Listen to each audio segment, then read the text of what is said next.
pour toi, c'est quoi le féminisme même? Alors, tu as donné une définition plutôt très intéressante. Elle est théorique. Il y a beaucoup de définitions du féminisme parce que, comme toute idéologie, il y a beaucoup de courants.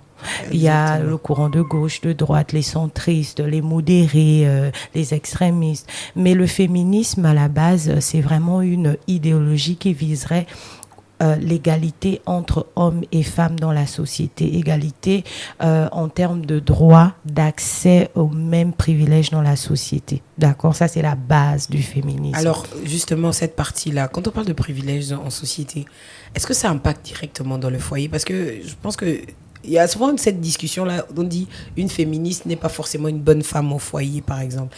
Quand on parle de droit, par exemple, est-ce qu'on parle au travail?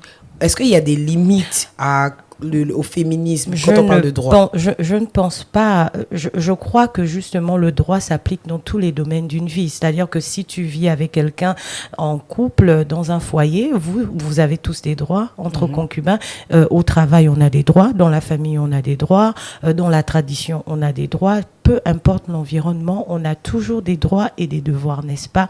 Donc, ce que le féminisme prône, de ce que j'ai pu entendre, parce qu'il y a beaucoup de féminisme, mais le féminisme de base, l'idéologie de base prône l'égalité, c'est-à-dire ce à quoi l'homme a accès en termes de droits, la femme aussi devrait avoir les mêmes accès. Ensuite, ce sera à l'un ou à l'autre de refuser ou d'accepter les privilèges liés à ce droit.